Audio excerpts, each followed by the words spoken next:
Guys, I'm come with Yes, what's name? Jignesh.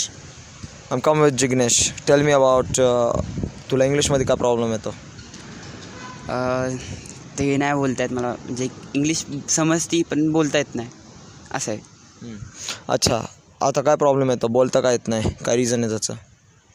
ते मी actually माझं जे स्कूल आहे ते स्कूलमध्ये आधी इंग्लिश मिडियम होतं. इंग्लिशमधून मी मराठीमध्ये गेलो, तर मग ते जरा हे झालं, एक टाईप नाही का, माझं इकडं तिकडं झालं. इंग्लिश पहिलं येत होती, ठीक आहे, मग तिथून डायरेक्ट मराठीमध्ये टाकलं, मग तिथून मी हे झालो, तिथून आता इथं सेमीमध्ये आलो. अच्छा, मला एक प्रश्न विचारायचा, मग तो प्रयत्न नाही केला का परत बोलण्याचा, का तुला एन्व्हायरमेंटच नाही भेटलं? नाही, मी ट्राय केलं तर, पण एक माझा एक मित्र होता, तो मित्रासोबत मी हळूहळू बोलत होतो, मी शिकलो, ठीक आहे, इंग्लिश शिकलो मी. पण त्याच्यानंतर ना मग मी म्हणजे जो फ्रेंड गेले त्याच्यानंतर ना मग ते हे झालं, बंद झालं माझं बोलणं. ते नंतर त्यासोबत मी बोलत होतो ॲक्च्युली इंग्लिश, आणि ते शिकलो होतो, बऱ्यापैकी शिकलो होतो. अच्छा, आता तू जेव्हा इंग्लिश शाळेमध्ये होता त्यावेळेस काय सिच्युएशन होते आणि आता काय सिच्युएशन आहे? म्हणजे त्यावेळेस सगळे पण इंग्लिशमध्येच बोलायचे का? तेव्हा किती तुला प्रॉब्लेम व्हायचे आणि आता किती प्रॉब्लेम होतात तुला? आता एवढे नाही प्रॉब्लेम होत, पण एक शिकतो मी आत्ता सध्या तरी आत्ता. पण त्यावेळेस जरा व्हायचे प्रॉब्लेम्स, की बाबा का नाही शिकलो मी, असं तसं नाही का, एक स्वतःला हे व्हायचं. इंग्लिश बोलून किती फायदा वाटतो तुला?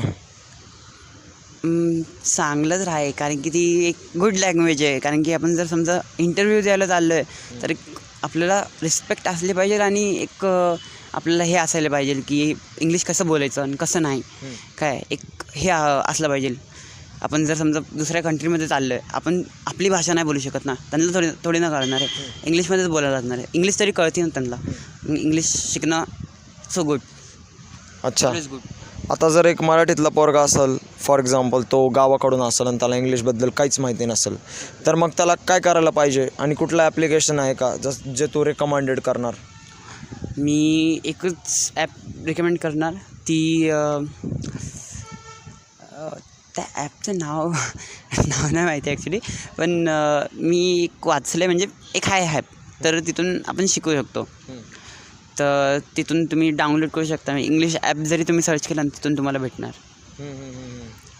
ॲपवरून जास्त इफेक्टिव्ह इंग्लिश शिकणं का असं लोकांना बोलून जास्त इफेक्टिव्ह आहे?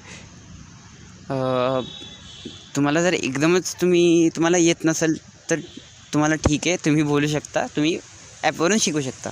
तिथून तुम्हाला ट्रान्सलेट पण करता येते आणि तुम्हाला समजेल पण की कुठल्या वर्डला काय बोलायचं आणि काय वर्डला काय बोलायचं नाही आहे, तर तुम्ही कळत आहे, तुम्हाला ट्रान्सलेट होऊ शकतं तुम्ही. अच्छा, कॉन्फिडन्स कसा वाढवायचा? आता कॉन्फिडन्सबद्दल तर मी काय नाही बोलू शकत.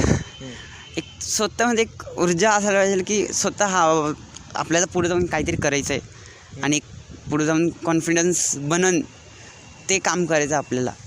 अच्छा, काय लोकांना आता स्टेजवर जायला भीती वाटते आणि काय लोकांना नाही वाटत, तर मग ह्याचं रिझन काय? कारण की दोन्ही पण पोरच आहेत आणि दोन्ही पण माणूसच आहेत. ह्याचं रिझन काय की एकाला भीती वाटते आणि एकाला भीती नाही वाटत, आणि तो कसं प्रॉब्लेम सॉल्व्ह करायचा ज्याला नाही वाटत त्याला? ज्याला भीती वाटते त्याला वाटते की पुढचे लोक आपल्याबद्दल काय विचार करतील, की ह्याला नाही येते, हे काय अनपड आहे, असं तसं हे ते लोक म्हणतात.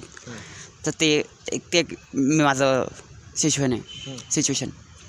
आणि ज्याला येतं आहे त्याचं काय नाही, त्याचं कॉन्फिडन्स असतं आणि त्याला एक येतं की हा बाबा ह्याला मला येतं आहे म्हणून मी करून दाखवू शकतो. अच्छा, आणि एक लास्ट प्रश्न विचारतो, ते म्हणजे तुझा फ्युचर गोल काय आहे? मला तू ह्या कॉलेजमध्ये ॲडमिशन घेऊन सॅटिस्फाय आहे का?